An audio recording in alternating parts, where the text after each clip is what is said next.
Hello friends, कैसे हैं आप सभी। आशा करता हूँ अच्छे होंगे, स्वस्थ होंगे। और आपने बोला कि सर आपने आईएमएफ तो करवा दिया, लेकिन उसका साथी जो है विश्व बैंक, उसको आपने पीछे छोड़ दिया। आपने ऐसा अन्याय विश्व बैंक के साथ क्यों किया? हम आपके खिलाफ हैं। ठीक है, तो उसी डिमांड के आधार पर आज हम विश्व बैंक को लेकर चलेंगे। विश्व बैंक कैसे काम करता है और विश्व बैंक क्या वाकई में बैंक के कार्य करता है? विश्व बैंक को विश्व बैंक कहा जाता है, लेकिन क्या ये बैंक के कार्य करता है? तो चलिए उसी बात पर हम आज आगे बढ़ते हैं। देखिए, आईएमएफ जब स्थापित हुआ था, तो आईएमएफ का जुड़वां भाई है विश्व बैंक। ये दोनों ही एक साथ स्थापित हुए थे। ब्रेटन वुड्स जो सम्मेलन हुआ था 1945 में, उसमें दोनों ही एक साथ ये स्थापित हुए थे। ठीक है, और जो आईएमएफ का काम मैंने कल बता दिया था, अगर आपने आईएमएफ वाली वीडियो नहीं देखी है तो वो देख लीजिए, क्योंकि इसको मैंने विस्तार से बताया था। उसी प्रकार हम आज विश्व बैंक को विस्तार से बताएंगे। तो आईएमएफ ने मुद्रा संबंधी कार्य कर ली, लेकिन वहां विश्व युद्ध चूंकि हुआ था, खत्म ही हुआ था 1945 में, तो अब पुनर्निर्माण की बारी थी। यानी अब विश्व स्तर पर पूंजी देशों में लगानी थी, किसको? विकसित देशों को, ताकि उनका पुनर्निर्माण कर सके। पुनर्निर्माण इनको विश्व के विकसित जो विकासशील देश, ये नहीं थी कि इनको भाई बहुत दया थी कि बेचारे बर्बाद हो गए विश्व युद्ध में, तो हमें इन पर बहुत दया आ रही है और हम इनका जो है थोड़ा सा निर्माण चलो कर देते हैं। ठीक है, ऐसा बिल्कुल नहीं था। इनमें जो है यह तो था ही कि ये चलो निर्माण कर देते हैं, इनका उद्देश्य यह था साथ में, लेकिन इनका स्वयं हित भी था, अपना हित भी था विकसित देशों का। विश्व बैंक में भी वही प्रणाली है। विश्व बैंक में जो जितनी पूंजी लगाएगा, जितना धन लगाएगा, उसको उतना ही वोटिंग राइट मिलेगा। उसको उतना ही वोटिंग राइट मिलेगा। वोटिंग राइट का मतलब क्या है कि जितना कोई धन लगाता है तो उसको उतना ही अधिकार वोट करने का दिया जाता है। वोट करने का मतलब जो मंडल विश्व के देशों का बैठता है, उसमें जितने वोटों से जो मांग पर या जिस प्रस्ताव पर चर्चा होती है वह उसी पक्ष में जाता है। और सबसे ज्यादा वोटिंग राइट किसका है? यूएसए का, अमेरिका का है। क्यों है? क्योंकि यूएसए ने ही विश्व बैंक में सबसे ज्यादा पूंजी लगाई है। अब आते हैं विश्व बैंक के कार्य क्या है, विश्व बैंक के काम क्या है। तो चलिए, विश्व बैंक के काम में देखिए, विश्व बैंक के काम है, पहला काम है जो पुनर्निर्माण को बढ़ावा देना। पुनर्निर्माण को बढ़ावा देना इंटरनेशनल लेवल पर। ठीक है, युद्धोपरांत आर्थिक पुनर्निर्माण के लिए पूंजी उपलब्ध करवाना और उत्पादक क्षेत्रों को शांतिकाल में पूंजी उपलब्ध करवाना। यानी उत्पादक जो क्षेत्र हैं उनको शांतिकाल में पूंजी उपलब्ध करवाना। आईएमएफ जो तीव्र सहायता देता है इमीडिएटली, तो आईएमएफ देगा। लेकिन सब कुछ ठीक है, कोई दिक्कत नहीं है, पैसे की कमी पड़ गई, तब विश्व बैंक सहायता देगा। कोई परियोजना है, उसके लिए पैसे की कमी पड़ गई, तब विश्व बैंक सहायता देगा। ठीक है, और विश्व बैंक और आईएमएफ के लिए एक पहली निर्धारित शर्त है कि सभी सदस्यों को आईएमएफ का सदस्य होना पड़ेगा, तभी आपको जो विश्व बैंक की सदस्यता मिलेगी। ठीक है, अगर आप आईएमएफ के सदस्य नहीं है तो पहले आईएमएफ की सदस्यता लीजिए। सदस्यता कैसे मिलेगी? आपको शर्तें माननी पड़ेंगी। दूसरी बात, आपको कुछ पूंजी लगानी पड़ेगी। पूंजी लगानी पड़ेगी, किस प्रकार लगानी पड़ेगी? आपकी जो मुद्रा है 18% समथिंग तो आपके देश की जो मुद्रा है उसको लगाना पड़ेगा, कुल पूंजी का जितना आप लगाएंगे। ठीक है, फिर कुछ जो है सोना लगाना पड़ेगा। उसके बाद जो 80% समथिंग पूंजी है वो यूएसए डॉलर में आपको देनी पड़ेगी, जमा करवानी पड़ेगी। ये प्रारंभिक शर्तें हैं। ठीक है, आईएमएफ की। तो आईएमएफ की अगर आपने सदस्यता ले ली तो आप विश्व बैंक के अपने आप ऑटोमेटिक सदस्य हो गए। विश्व बैंक कैसे कार्य करता है कि परियोजना के लिए पूंजी उपलब्ध करवाना है। ठीक है, विश्व बैंक अकेला काम नहीं करता, इसके 5 समूह हैं। इसके विश्व बैंक के 5 समूह हैं, मतलब ये एक समूह में काम करता है। इसके 5 स्तर हैं, 5 इसके भाग हैं। ये विश्व बैंक हो गया, इसके 5 स्तर ही 5 भागों में हम इसको कह सकते हैं, हम बांट सकते हैं थोड़ा सा। ठीक है, अंतर्राष्ट्रीय पुनर्निर्माण एवं विकास बैंक, अंतर्राष्ट्रीय पुनर्निर्माण एवं विकास बैंक, पुनर्निर्माण एवं पुनर्निर्माण एवं विकास बैंक, ये हो गया पहला। इसका काम क्या है? इसका काम क्या है कि जो युद्ध से पीड़ित देश थे, ठीक है, उनका पुनर्निर्माण करना, उनका विकास करना, और विकास के लिए उनमें धन लगाना। धन लगाकर उनमें जो है जो उनका भुगतान होता है वो 20 से 25 वर्ष में वो कर सकते हैं। ठीक है, साथ में जो ब्याज की दर है वो बहुत ही कम रखी जाती है, लगभग 2% प्रति वर्ष 2% की दर से ब्याज लिया जाता है 1 वर्ष का। ठीक है, यानी आपने मान लीजिए 100 करोड़ की पूंजी ली, आपने 100 करोड़ की पूंजी ली, तो आपके जो 1 साल में इनका 2 करोड़ ब्याज ही देना है, 2% ही देना है। ठीक है, तो इस प्रकार ये जो पुनर्निर्माण के लिए पूंजी लगाई जाती है वह कौन लगाता है? अंतर्राष्ट्रीय पुनर्निर्माण एवं विकास बैंक। अब आते हैं इसके दूसरे समूह पर, यानी इसके दूसरे जो, यह तो पहला हो गया, ये विश्व बैंक ही है, जो पांचों इसके अंदर आते हैं उन्हीं के समूह को विश्व बैंक कहते हैं। तो ये पहला होगा अंतर्राष्ट्रीय पुनर्निर्माण एवं विकास बैंक। इसकी दूसरी संस्था कौन सी है विश्व बैंक की? चलिए उस पर मैं आपको अब आगे लेकर चलता हूँ। इसकी दूसरी संस्था है अंतर्राष्ट्रीय विकास एजेंसी, अंतर्राष्ट्रीय विकास एजेंसी। अब इसका काम आता है, विकास एजेंसी, इसका काम आता है कि जो विकासशील देश हो गए, जो अल्प विकसित देश हो गए, विकासशील देश माने जो भारत जैसे गरीब देश हो गए, ठीक है, जो अभी विकास कर रहे हैं, जो विकसित नहीं हुए हैं अभी तक, जो विकसित नहीं हुए हैं, जो अभी तक विकास नहीं कर पाए हैं, विकासशील देश हो गए, अल्प विकसित देश हो गए, और ये जो है बेचारे कुछ बनाना चाहते हैं अपने देश में, परियोजनाएं चलाना चाहते हैं, सड़क बनाना चाहते हैं, आधार संरचना स्कूलें बनाना चाहते हैं, लेकिन इन गरीबों के पास थोड़ा पैसा नहीं है, पैसे की थोड़ी ही कमी है।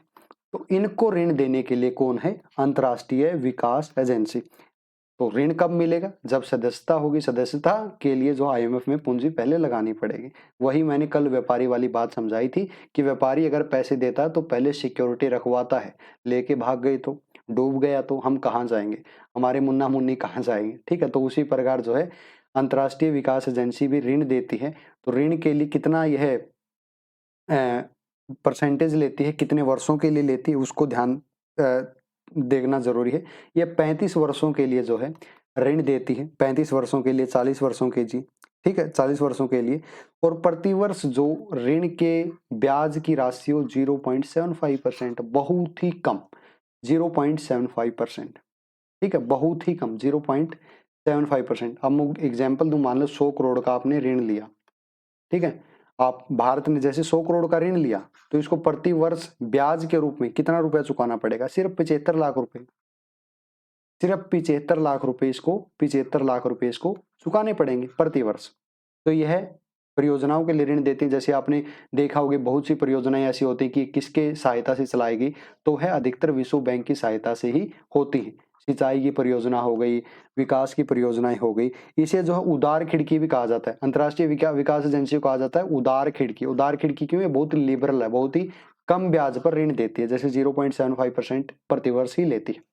ठीक है, तो चलिए अब चलते हैं अगले इसकी एजेंसी पर। ये होगी इसकी दूसरी एजेंसी, अगली एजेंसी पर इसकी पर चलते हैं। इसको मैं थोड़ा सा साफ कर देता हूँ। चलिए, जो इसकी अगली एजेंसी है, अगली एजेंसी, अब तक तो बात थी कि हमने भारत को ऋण दिया है, अब विश्व बैंक ने सोचा कि भारत को ही ऋण दें, क्यों ना हम यार, अगर जो निजी लोग हैं उनको भी तो समस्या आ सकती है, निजी कंपनियां उनको भी तो समस्या आ सकती है, बेचारी वो कहाँ जाएंगी?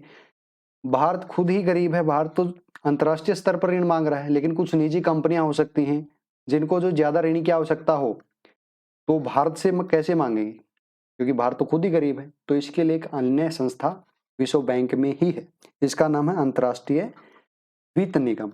अंतर्राष्ट्रीय, एक सेकेंड, अंतर्राष्ट्रीय, अंतर्राष्ट्रीय राइटिंग थोड़ी खराब हो सकती है, लेकिन चिंता मत कीजिए, मैं साथ साथ में बता रहा हूं आपको। अंतर्राष्ट्रीय वित्त निगम, अंतर्राष्ट्रीय वित्त निगम क्या करता है कि जो निजी कंपनियां हैं उनको ऋण देता है कि आ जाओ तुम, हम देंगे तुम्हें ऋण। ठीक है, निजी कंपनियां जो हैं उनको ऋण देता है, यह देशों को ऋण नहीं देता, ध्यान रखना, ये देशों को ऋण नहीं देता है, क्योंकि देशों को ऋण तो ऊपर मैंने दो संस्थाएं पहले ही बता चुका हूं, अंतर्राष्ट्रीय पुनर्निर्माण विकास बैंक और अंतर्राष्ट्रीय विकास एजेंसी। अब जो निजी लोगों को ऋण कौन देता है? निजी लोगों को ऋण देता है अंतर्राष्ट्रीय वित्त निगम। ठीक है, यह भी समथिंग 35 वर्षों के लिए ऋण देता है, और वही इसकी नहीं, ये 35 वर्षों के लिए ऋण नहीं देता है, इसकी एक अवधि होती है जो निर्धारित की जाती है, उस अनुसार यह ऋण देता है। समय अनुसार अवधि होती है जो निर्धारित की जाती है। ठीक है, और जो ब्याज दर होती है वो वाणिज्यिक होती है, यानी कमर्शियल होती है, उसमें मतलब ज्यादा ही होती है ब्याज दर। अगर वाणिज्य आपने बोल दिया, कमर्शियल आपने बोल दिया, तो ब्याज दर जो है ज्यादा सस्ती नहीं होती, ज्यादा ही होती है। अब अगर पूछा जाए अंतर्राष्ट्रीय वित्त निगम की, अगर आप पूछें कि सर बताइए हमें इसकी स्थापना कब की गई, तो 1956 में इसकी स्थापना हुई थी अंतर्राष्ट्रीय वित्त निगम की। और इसको निजी भुजा शाखा भी कहते हैं, इसको विश्व बैंक की निजी भुजा कहते हैं। निजी भुजा किसे कहते हैं? निजी भुजा या शाखा विश्व बैंक की किसे कहते हैं? अंतर्राष्ट्रीय वित्त निगम को कहते हैं। और उदार खिड़की किसे कहते हैं? अंतर्राष्ट्रीय विकास एजेंसी को कहते हैं। बिल्कुल सही। अगर निजी कंपनी, आप पूछ सकते हैं सर, अगर कोई जैसे भारत में लोग बैंक का पैसा नहीं चुकाते हैं, उसी प्रकार अगर कोई निजी कंपनी नहीं पैसा चुकाती है तो क्या होगा? तो तब भारत फंसेगा। ठीक है, तो भारत को भुगतान उस चीज का करना पड़ेगा। अगर निजी कंपनी पैसा नहीं चुकाती है, भाग गई लेके, तो भारत को भुगतान भुगतान करना पड़ेगा। बैंक तो लेगा पैसे, उसको तो चाहिए ही चाहिए, वो क्यों छोड़ेगा? तो भारत को देने पड़ेंगे। ठीक है, इसी प्रकार मैं यहाँ पर सिर्फ भारतीय एग्जाम्पल दे रहा हूँ। इंटरनेशनल लेवल पर जितने भी देश हैं वो भी इसी प्रकार, उनकी व्यवस्था इसी प्रकार होगी। बांग्लादेश होगा उसकी भी इसी प्रकार होगी, श्रीलंका हो गया उसकी भी इसी प्रकार होगी, इंडोनेशिया हो गया उसकी भी इसी प्रकार होगी, तो इस प्रकार होगी। ठीक है, चलिए अब मैं साफ कर देता हूँ इसको। अब आते हैं अगली एजेंसी पर। अगली एजेंसी कौन सी है जो यह काम करती है इसके साथ विश्व बैंक के समूह में? जो चौथी एजेंसी जो विश्व बैंक समूह का चौथा पार्ट है वह है बहुपक्षीय निवेश गारंटी एजेंसी। बहुपक्षीय निवेश गारंटी एजेंसी, निवेश गारंटी एजेंसी। अब यह क्या काम करती है? आप देखो, ये भारत है हमारा प्यारा सा, ये हमारा प्यारा सा भारत है, और ये, ठीक है, ये मैंने थोड़ा नक्शा बना दिया। ये हमारा प्यारा सा भारत है, पूरा पाकिस्तानी अंदर ले लिया। कोई नहीं, चलो यार, उन्होंने भी तो हमारा कश्मीर इतना हथियार रखा, तो हम भी उनका पाकिस्तान हथियार लेते थोड़ा बहुत। ठीक है, कौन सी बड़ी बात है? हम भारतीय थोड़ी कम थोड़ी हैं किसी से, हम भारत के लोग हैं भाई। हम पाकिस्तान को पूरा हथियार सकते हैं, उन्होंने हमारा पीओके हथियार रखा है। तो चलो ठीक है, अब मान लो कोई दूसरा विदेश का व्यक्ति निवेश करता है भारत में। भारत में उसने निवेश किया, उसने निजी निवेश किया, उसने पैसे भारत में लगाए। अब हो सकता है उसके पैसे यहाँ पर डूब जाएं, तो ये तो बेचारा कंगाल हो गया। अब ये क्या करेगा? तो इसको सिक्योरिटी देने के लिए जो बहुपक्षीय निवेश एजेंसी वह काम करती है। इस मुन्ना को बोलती है, इस मुन्नी को बोलती है विदेशी को कि बेटा तुम हमारे पास पहले आओ, हमारे पास थोड़ा बीमा करवाओ, हमारे पास थोड़ा बीमा करवाओ। बीमा करवाने का मतलब है कि आप जितना धन लगा रहे हो उसका बीमा करवा लो, कि अगर वह डूब जाता है तो हम उसकी पूर्ति आपको कर देंगे। तो यह यहाँ पर ऐसा काम करती है, यानी है बीमे का काम एक प्रकार से करती है। ठीक है, गैर वाणिज्यिक जोखिम जितने भी होते हैं उनमें यह काम करती है, यानी जो कमर्शियल जोखिम नहीं होते हैं, रिस्क नहीं होते हैं, अगर कोई पैसा लगाता है कमर्शियल के अलावा, तब यह काम करती है। तब यह बोलती है मुन्ना हमारे पास आओ, थोड़ा पैसा लगाओ और अपनी सिक्योरिटी ले जाओ, हम पैसा आपका चुकता कर देंगे अगर वहां पर पैसा आपका डूब जाता है। ठीक है, और इसकी स्थापना कब हुई? इसकी स्थापना अगर पूछें आप कि सर बताइए स्थापना कब हुई, आप बता रहे हैं बहुत कुछ, लेकिन हमें स्थापना नहीं बताई, हम आपसे नाराज हैं, हम नाराज आपको नहीं करेंगे। 1988 में इसकी जो है स्थापना हुई थी। ठीक है, ओके, बहुत अच्छे। अब पूछा जाए कि बताइए सर इसका भारत सदस्य है, आपने भारत का मैप तो बना दिया, बिल्कुल भारत इसका एक सदस्य है, बिल्कुल इसका सदस्य है। अब आते हैं इसकी अगली एजेंसी पर, इसके आते हैं अब विश्व बैंक की अगली एजेंसी। बताइए सर कौन सी है? आपने सब कुछ बता दिया लेकिन एक एजेंसी छोड़ दी। अगर मान लो लफड़ा हो जाए कुछ, मान लो कुछ लफड़ा हो जाए, कोई समस्या हो जाए, तब हम कहाँ जाएंगे? ये तो इंटरनेशनल लेवल की बात है, तो कोर्ट तो जो है इंटरनेशनल लेवल पर जो राष्ट्र की बाउंड्रियों से बाहर निर्णय नहीं दे सकता, क्योंकि ये तो उसका अधिकार क्षेत्र नहीं है। तो अगर मान लीजिए किसी मुन्ना का लफड़ा हो गया, सरकार के साथ कोई मुन्ना, विदेशी मुन्ना, सरकार के साथ कोई विदेशी मुन्नी, और विदेशी मुन्नी की कंपनी सरकार के साथ उलझ गई, तब क्या करेंगे? अब ये बताइए आप, हमारा तो यहाँ पर ये पूछने का बड़ा मन है। तो अब चलिए यहाँ पर जो इन लफड़ों को सुलझाने के लिए क्या बनाया गया है? विश्व बैंक का ही एक समूह बनाया गया है जिसका नाम है अंतर्राष्ट्रीय निवेश विवाद केंद्र। अंतर्राष्ट्रीय निवेश विवाद निपटान केंद्र एक बनाया गया है। ठीक है, ये केंद्र एक बनाया गया है। ये क्या काम करता है कि जो निवेश से संबंधित लफड़े होते हैं, जैसे मैंने बताया सरकार के साथ हो गया, किसी निजी पक्ष के साथ हो गया, कोई विदेशी कंपनी उसके साथ लफड़ा हो गया, तो यह उसमें निर्णय देता है। और इसकी प्रमुख बात यह है कि जिसने एक बार सदस्यता इसकी ले ली और इसकी सदस्यता लेने के पास किसी विदेशी मुन्नी का और उसकी कंपनी का अगर वह भारत में निवेश करती है और कुछ लफड़ा हो गया, और इस जो अधिकरण है अंतर्राष्ट्रीय निवेश विवाद निपटान केंद्र, इसने कोई निर्णय दे दिया, तो ये भारत पर बाध्यकारी हो जाएगा और भारत को ये मानना ही पड़ेगा। हम भारतीय फिर कुछ नहीं कर पाएंगे। तो इसलिए भारत ने अभी तक इसकी सदस्यता नहीं ली है, क्योंकि हमें कोई बाध्य आज तक करने वाला पैदा ही नहीं हुआ भाई। हम क्यों बाध्य हों किसी से? और इसकी सदस्यता ऐच्छिक है, यानी परमानेंट, अनिवार्य नहीं है। ये बोलते कि आपको अनिवार्य है, फिर तो हो सकता है भारत को लेनी भी पड़ जाए, क्योंकि 1990 में भारत को बहुत आर्थिक घाटा हुआ था। तो उस समय हमें जो आईएमएफ के पास दौड़े दौड़े हम गए थे कि हमें थोड़ा सा पैसा दे दो तब आईएमएफ ने हमारी सहायता की थी और कुछ शर्तें ला दी थी, लेकिन इसकी जो है ऐच्छिक थी। इस पर भारत पर छोड़ दिया था कि आप मानो ना मानो, हमें कोई मतलब नहीं।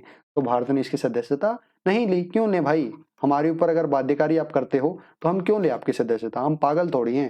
ठीक है, ठीक है। कल को कोई विदेशी मुन्ना ज्यादा संपत्ति लगा दे और भारत सरकार के साथ झगड़ा कर ले, ठीक है, और भारत सरकार के साथ झगड़ा कर ले, तो हो सकता है वह विदेशी मुन्ना यूएसए का हो, और विदेशी मुन्ना यूएसए का है तो आईएमएफ में और विश्व बैंक में सबसे ज्यादा जो है धन किसने लगा है? यूएसए ने लगा है। तो जो अंतर्राष्ट्रीय विवाद निपटान केंद्र है वह भी यूएसए के अंदर आ गया ना, अंतर्गत आ गया ना, क्योंकि यह भी तो अंतर्राष्ट्रीय विवाद निपटान केंद्र जो विश्व बैंक का एक भाग ही है, विश्व बैंक का भाग ही एक। तो इसमें भी ये यूएसए वाले बैठेंगे और विदेशी मुन्ना जो यूएसए का होगा वो जीत जाएगा, और यहाँ पर भारत सरकार की बेइज्जती हो जाएगी, और बेइज्जती हम भारतीय बर्दाश्त नहीं कर सकते। इसलिए आज तक हमने इसकी सदस्यता नहीं ली है, नहीं ली है, और संभावना आगे भी बहुत कम है कि हम इसकी सदस्यता लेंगे। ठीक है, इसी कारण जो विदेशी कंपनी से संबंधित मामले हैं उन पर जो निर्णय आते हैं वो भारत के लिए बाध्यकारी नहीं होते हैं। तो ये था विश्व बैंक, जो मैंने आपको बता दिया है, समझा दिया है। ठीक है, ओके। अब और कोई चीज आपकी नहीं बची होगी, मुझे नहीं लगता कुछ बची होगी। अब कुछ लोग पूछ सकते हैं कि सर हमने मान लिया आईएमएफ की सदस्यता ली, आपने बोला कि आईएमएफ और विश्व बैंक की सदस्यता एक साथ ही ले सकते हैं, ठीक है, लेकिन कुछ लोग बहुत ही ज्यादा स्मार्ट होते हैं। कुछ लोग क्या करते हैं कि पहले आईएमएफ में घुसेंगे, फिर विश्व बैंक के अपने आप सदस्य हो जाएंगे, फिर आईएमएफ से बाहर आ जाएंगे। तो क्या ऐसी स्थिति में हम विश्व बैंक के सदस्य रह सकते हैं? ठीक है, कि कुछ लोग होते हैं बहुत तेज होते हैं कि वह एक बार शर्त मान ली और काम होने के बाद फिर आईएमएफ को लात मार देंगे और विश्व बैंक से अपने थोड़े रिश्ते बनाए रखेंगे ऊपर ऊपर वाले। तो क्या ऐसी चीज हो सकती है? बिल्कुल हो सकती है, लेकिन इसके लिए हमें इंटरनेशनल सहयोग की जरूरत है। इंटरनेशनल सहयोग की जरूरत है कि इसका क्या मतलब है कि जो आईएमएफ के 75% सदस्य हैं, 75% जो सदस्य आईएमएफ के, वो अगर ये वोटिंग करें कि हम यार इनके साथ हैं, ये बड़े अच्छे हैं और ये हमें धोखा आगे नहीं देंगे, ये आईएमएफ से बाहर जा रहे हैं तो जाने तो कोई नहीं, इन्हें विश्व बैंक से हम नहीं निकालेंगे। अगर 75% देश ऐसा कह देते हैं वोटिंग के आधार पर, तो वह देश उसका बना रह सकता है विश्व बैंक का सदस्य, आईएमएफ की सदस्यता छोड़ सकता है। लेकिन अगर 75% नहीं कहते हैं तो विश्व बैंक की सदस्यता भी से छोड़नी पड़ेगी। दूसरी बात, इन मामलों में और सदस्यता छोड़नी पड़ सकती है। आप आईएमएफ से बाहर आ गए लेकिन आपका ऋण जो है अभी पेंडिंग है, तब भी आपको विश्व बैंक से बाहर कर दिया जाएगा। ठीक है, ठीक है, हाँ, विश्व बैंक से बाहर कर दिया जाएगा।